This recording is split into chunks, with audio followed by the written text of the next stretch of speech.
Hey, what's up to you all? This is your boy Daryl. Today is Wednesday, April 30th, 2025, as you may well know. I do hope that you are off to a great and wonderful, prosperous start to your day, and whatever your goals and endeavors are on this last day of the month. The purpose of this message really is to hopefully encourage or inspire someone based off some of the revelations that I myself have come across, I would say rather painfully, at this particular junction.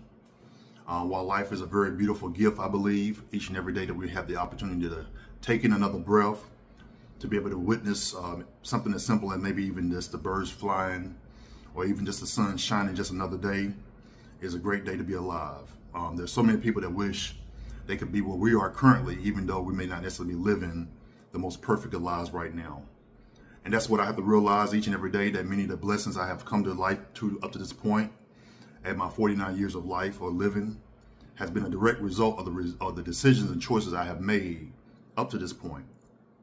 While some of that has been very beneficial for myself, one of the things I'm realizing that in this 49 years of living, as I begin to reflect back to even almost age 20, if not even earlier, there are a lot of things I held on to that were not necessarily beneficial for the ones I cared about, or for the ones I really said that I really hold near and dear to my heart.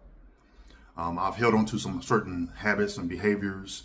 As many of us do, we have certain things we do that we just don't think about any longer. They just have become a part of who our nature is, our character, our lifestyle, maybe perhaps.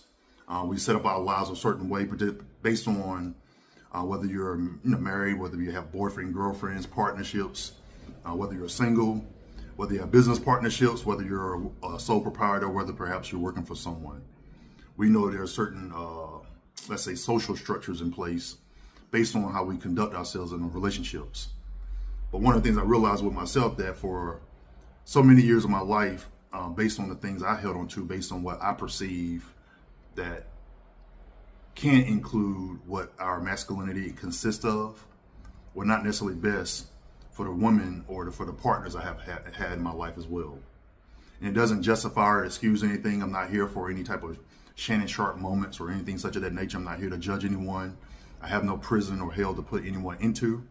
I'm only simply here to share with some of our fellows just some of the tragedy of our flaws when we're not aware of just what the damage can be to others.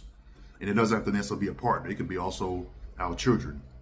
Perhaps we have a narrow way of receiving what our children are saying back to us when they're really trying to communicate certain things to us about how they're feeling. Maybe perhaps we're a little too rigid in our discipline. Maybe perhaps we grew up a certain way and we just believe a certain way that children should be in the midst of parents or adults. Whatever that narrow mind of thinking